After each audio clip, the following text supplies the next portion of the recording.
Bom dia, pessoal, tudo bem? Vamos começar nossa aula de história, aula de número 17, a mão de obra imigrante no Brasil. A mão de obra imigrante no Brasil. Neste capítulo, você vai estudar como ocorreu a chegada de imigrantes ao Brasil, para que locais se dirijam e como eram acolhidos nas hospedarias dos imigrantes. Também vai conhecer os diferentes tipos de trabalho que exerciam no campo e na cidade e como contribuíram para a modernização dos centros urbanos. Bom, pessoal, nesse capítulo nós vamos estar estudando o desenvolvimento, da cultura dos imigrantes e como eles desenvolviam o papel da cultura deles aqui no nosso país. Olha só, esse desenho mostra muito bem, eles assentando o piso, colocando postes, era assim também trabalho braçal, e eles também desenvolviam esse tipo de trabalho pesado, essa mão de obra. E qual que era a expectativa deles? Vir para o Brasil, fazer fortuna, ganhar dinheiro e voltar para o país de origem deles. Só que, infelizmente, não foi isso que aconteceu. Então, vamos então para a próxima página. Uma família de imigrantes italianos chegou ao Brasil e se deslocou para o interior de São Paulo para trabalhar nas fazendas cafeeiras. Pouco tempo depois, mudou-se para a capital, São Paulo. Nessa cidade, esses imigrantes começavam a trabalhar em locais onde se produziam diversos objetos para serem vendidos por toda a região. Então, vocês vão ler de novo esse textinho, essa frase, e vão estar respondendo essas duas questões aí, ó. Que locais são mencionados no texto? E que imagem representa o ambiente de trabalho encontrados na cidade? Então, ó, pode grifar, a hora que vocês acharem a resposta, aí no texto, vocês vão fazer o quê? Vocês vão estar grifando o nome das duas cidades e passando para a linha da resposta A. Sempre grifando, viu, gente? Por que a tia pede para grifar? Porque depois, provavelmente, vai ser uma questão que vai cair numa prova, que a tia vai estar dando numa atividade, certo?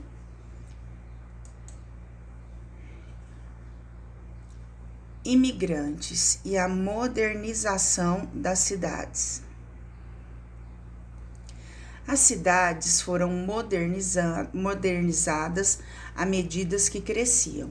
Os lucros da venda de café nesse período também aumentou. O número de moradores nas cidades, especialmente o de imigrantes. E assim, outras atividades foram sendo desempenhadas pelos imigrantes. Observem nessa foto, pessoal, essa foto foi tirada lá em São Paulo. Não tem o ano que foi tirada, não tem, 1890. Olha só o tanto de pessoas que vieram para cá em busca de trabalho, em busca de melhor condição de vida. Então, eram muitas pessoas. Começaram a vir para cá primeiro italiano, libanês, japonês. Não vieram pessoas só de um país, vieram pessoas de vários países. Cidades como Rio de Janeiro e São Paulo construíram grandes espaços para hospedar imigrantes europeus, sírios, libaneses, japoneses, entre outros.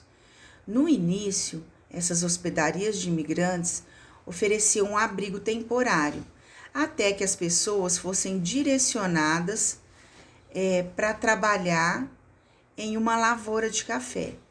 Tempos depois, as hospedarias passaram a ser locais onde os imigrantes poderiam encontrar novos trabalhos na cidade. Por exemplo, em fábricas. Então, essa foto aqui de baixo, olha lá, ó, são imigrantes esperando para serem registrados em uma hospedaria em São Paulo. Então, o que acontecia? Eles desembarcavam dos navios e iam à procura, assim, hoje a gente chama de hotel, mas antigamente era chamado de hospedaria. Então, eles ficavam aguardando para arrumar um lugar para morar, para dormir. Então, era muito complicado para eles, era difícil também. Primeiro que a viagem que eles faziam demoravam dias, chegavam a demorar até meses. E depois chegavam aqui, tinham que procurar ainda um local para eles morarem, né? Para eles residirem. E essas hospedarias de imigrantes contavam com uma série de serviços. Por exemplo, tinha que ter um tradutor, uma pessoa que falasse a língua deles para entender o que eles falavam, para se comunicar. Porque se você não entende uma língua, como é que você vai estar conversando, você vai estar negociando, né? Então, ó, tinha que ter tradutores para os imigrantes que não sabiam falar português. Assim, eles poderiam se comunicar com os brasileiros e buscar um trabalho. Barbearia para que pudessem cuidar da aparência, cortando o cabelo e aparando a barba. Dormitório comunitário com várias camas ou beliches onde passavam as noites. Refeitório, onde todos se reuniam para as refeições diárias. Enfermaria, caso adoecessem ou precisassem de cuidados para a saúde. Aqui, ó, nessas duas fotos, observem que tem, ó, um imigrante se barbeando com um profissional lá da hospedaria e do lado tem outra imagem mostrando os imigrantes preenchendo ficha para receber alimento. Agora vem uma curiosidade, ó, você sabia? Muitos imigrantes passavam por um processo de tratamento de saúde. Esse processo, chamado de higienização, ocorriam nas hospedarias de imigrantes. Homens, mulheres e crianças eram submetidos à inspeção para serem encontrados sinais de doenças como varíola, tuberculose, cólera e outras. Os imigrantes tomavam banho e as roupas e os cabelos eram inspecionados. Muitas vezes essas pessoas também precisavam ser vacinadas. Então, por que fazia isso? Para ver se eles não estavam contaminados com algum tipo de doença e pudesse acontecer o que? Eles pudessem proliferar, tá passando essa doença para outras pessoas aqui no Brasil, né? Ou trazendo uma nova doença do país deles para cá. Então, por isso que era feita essa inspeção. Olha só, gente, eles olhavam até a cabeça deles para ver se tinha piolho. Então, eram N coisas, porque naquela época tinha dava muita cólera, muita tuberculose. Então, o que acontece? Esses dois tipos de doença são doenças transmissíveis. Então, era feito esse tipo de exame, né, vamos dizer assim, para eles verificarem se a saúde deles estava legal. Então, vamos agora lá para a página 23. Eu, cidadão. Novamente, nós temos duas fotos aí e vamos observar o que é que está mostrando para a gente. Número 1. Leia estas fotografias e identifique os serviços oferecidos para os imigrantes instalados na hospedaria. Depois, nas linhas a seguir, escreva o nome desses espaços. Olha aqui, gente, nessa primeira imagem a gente está vendo um refeitório. Parece a mesa de escola pública, olha lá, onde eles vão almoçar, onde eles vão merendar. E nessa segunda imagem é um dormitório comunitário, são camas, uma ao lado da outra, olha lá o que é cama. E reparem só, gente, que parece que tem um colchão bem fininho, olha lá. Dormia só para não tomar friagem, porque colchão que é bom não tinha muito não, ali ó, era bem fininho, um travesseiro bem fininho também. Então as acomodações, tanto para se alimentar quanto para dormir, não eram das melhores, né? E eu imagino que eles pagavam bem caro por isso. E detalhe, viu, gente? Eles já chegavam aqui no Brasil devendo já. Porque quem pagava essas passagens para eles eram os fazendeiros, né? Que estavam à procura de trabalhadores, então eles já chegavam aqui no Brasil com uma dívida já do transporte que eles tinham da Europa para cá. Número 2. Vamos ver o que está pedindo na questão número 2. Com a ajuda de um adulto, faça uma pesquisa para responder a seguinte questão. Atualmente, existem espaços para abrigar imigrantes no Brasil? Qual é a diferença entre esses espaços? E as hospedarias para imigrantes no passado? Então, vocês vão pegar, fazer uma pesquisa sobre esse assunto e vai escrever nessas linhas o que é que vocês descobriram, o que vocês anotaram, tá? As ferrovias foram muito importantes, não só para levar café das fazendas para o porto, mas também para os imigrantes se locomoverem dos portos até as hospedarias e destas até as cidades próximas, as lavouras cafeeiras. Muitos imigrantes trabalharam nas construções de ferrovias. A linha ferroviária de maior destaque, conhecida como Central do Brasil, interligava os estados de Minas Gerais, Rio de Janeiro e São Paulo. O que a tia vai estar pedindo para vocês agora? Grifem esses 2 parágrafos, que são respostas de questões que a tia vai estar montando um questionário para vocês estarem fazendo de tarefa hoje, certo? Então, pode grifar essas 2 frases, tá legal? Grifem e em seguida vamos para a página 24. Bom, pessoal, aqui na página 24 a gente se depara com o quê? Com uma tela da Tarsila do Amaral.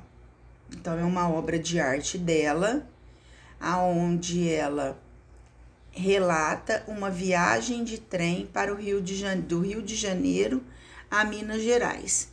Então, nessa pintura está representado um cenário da área rural e também da área urbana, que é o que? A imagem que eles viam no trajeto durante a viagem que eles faziam, certo?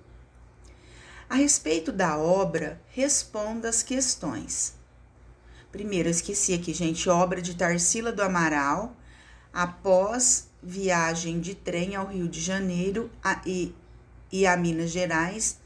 Nessa pintura estão representados o cenário rural e urbano. A respeito da mão de obra da obra, responda as questões. Essa obra representa o cenário urbano e o rural. Cite elementos que caracterizam o espaço urbano. Então, vocês vão observar essa imagem que foi pintada pela autora Tarsila do Amaral e tudo que a gente perceber que está relacionado à área urbana, que é uma cidade, vocês vão estar registrando aí para mim, certo? Já na questão B, inspire-se no estilo da obra de Tarsila e desenhe os meios de transporte da cidade onde você vive. Então, aí, pessoal, vocês vão estar nesse espaço desenhando no estilo do desenho dela e da pintura, certo?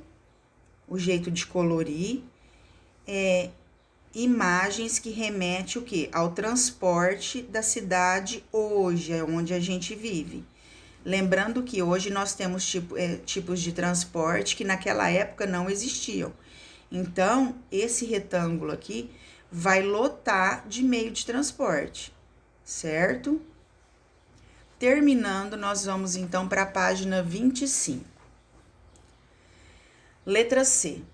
Quais são as diferenças entre o transporte e a vida urbana da cidade? Onde você vive e o que foram representados na obra de Tarsila do Amaral? A vinda de imigrantes, o enriquecimento gerado pelas lavouras de café e o aumento no número de trabalhadores nas cidades modificaram os cenários rural e urbano brasileiro. Eu, historiador, vejo esta imagem de uma escultura criada pelo artista paranaense João Turim. A obra de João Turim foi encomendada para celebrar o aniversário de 50 anos da Estrada de Ferro, que interliga a cidade do Paraná, Curitiba, ao porto de Paranaguá. Então, pessoal, essa imagem aqui, ela foi talhada em bronze. Tá aqui a medida dela. Ela foi talhada, chama O Último Túnel. Ela foi talhada em 1935, no bronze. Ela tem 115 centímetros por 174 centímetros. Então, de acordo com a leitura da imagem, responda a estas questões. João Turim foi um escultor brasileiro, filho de imigrantes italianos, nascidos em 1878, no interior do Paraná. Ele tinha 10 anos quando a estrada de ferro ligando a Curitiba a Paranaguá foi construída. A linha férrea passava próxima à cidade onde João Turim morava. Então vamos lá. Primeira pergunta. A obra O Último Túnel foi criada em 1935, em homenagem ao 50º aniversário da construção de uma ferrovia ligando Curitiba a Paranaguá, no Paraná. Em que ano essa ferrovia foi construída? Letra B. Numere os elementos indicados na obra de João Turim, conforme essa legenda. Número 1. Deixa a tia subir aqui, senão não dá para vocês acompanharem a leitura. Número 1. Trabalhador simbolizando a mão de obra imigrante, segurando uma pá, seu instrumento de trabalho. Número 2. Roda da engenharia, simbolizando a tecnologia inovadora de construção da ferrovia. Número 3. Mulher segurando uma foice, representando os trabalhadores que morreram durante a arriscada construção da ferrovia. Número 4. Elemento que dá nome à obra. Número 5. Ramos de folhas simbolizando o triunfo da obra concluída. O que vocês vão estar fazendo aqui? Vocês estão vendo que está tudo numerado? Nessa obra de arte em cima, tem locais aonde vocês vão colocar a frase relacionada à imagem que vocês estão vendo, certo? Vamos então agora para a página 26. Bom, pessoal, aí na página 26 vai começar a falar sobre a mão de obra. A mão de obra imigrante participou da construção de ferrovias e túneis, novos edifícios e calçamento de ruas, como o de Copacabana, no Rio de Janeiro, com característicos desenhos feitos de pedras brancas e pretas. Esse calçamento, feitos com pedras portuguesas, começaram a ser executados na administração do prefeito Pereira Passos, no início do século XX. Nessa fotografia foram retratados homens passeando sobre o calçamento, em construção da Avenida Atlântica, Rio de Janeiro, em 1926. Essa obra foi executada em estilo português, com desenhos representando as ondas do mar. A construção desses calçamentos envolvia a mão de obra de calceteiros. Quem que eram os calceteiros? Calceteiros eram portugueses pois esses trabalhadores conheciam a maneira correta de encaixar as pedras para formar desenhos. As pedras eram importadas diretamente de Portugal. Calceteiro eram trabalhadores que faziam calçadas.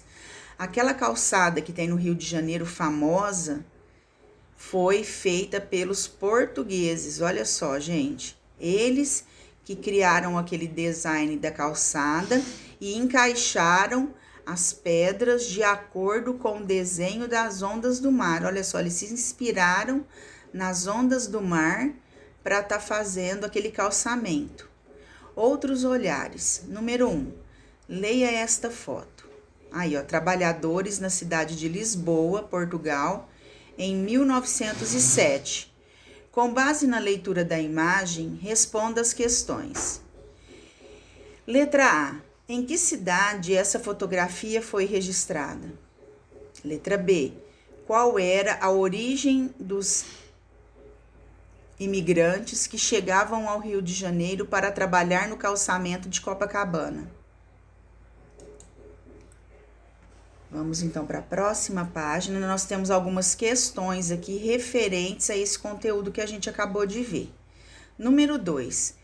Relacione a foto de trabalhadores em Lisboa com a ilustração da página 19 e faça o que se pede a seguir. Letra A. Identifique as semelhanças entre os trabalhadores nas duas imagens. Letra B. Marque X na alternativa que indique o tipo de trabalho representado nas duas imagens. Então, vocês vão assinalar aí a alternativa que indica o tipo de trabalho representado aqui embaixo, nas imagens. Vamos brincar. Do material de apoio, retire as peças com desenhos do calçamento e embaralhe-as. Seu desafio é formar um quadro com as peças. Além da modernização dos calçamentos, estudamos que a modernização das cidades e os investimentos na industrialização de produtos estão relacionados com os lucros. Essa foto aqui é dos Arcos da Lapa, lá no Rio de Janeiro. E essa imagem tem até hoje lá. Está presente ainda na história dos cariocas. Modernização dos portugueses brasileiros.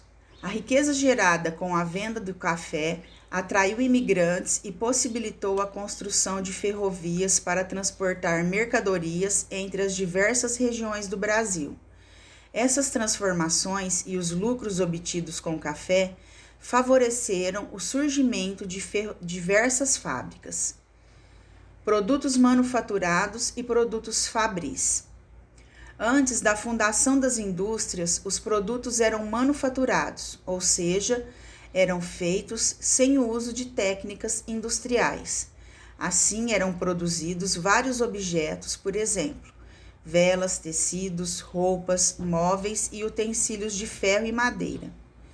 Produtos como calçados eram feitos à mão em oficinas domésticas e cada pessoa se ocupava de uma parte do trabalho. Na imagem foram representados vários artesãos, produzindo sapatos na Inglaterra. Nas fábricas, as matérias-primas como ferro, algodão e madeira são transformadas em produtos por meio do trabalho de homens e de máquinas. Fábrica de calçados na Suécia, em 1930, onde é possível observar muitos homens trabalhando em máquinas.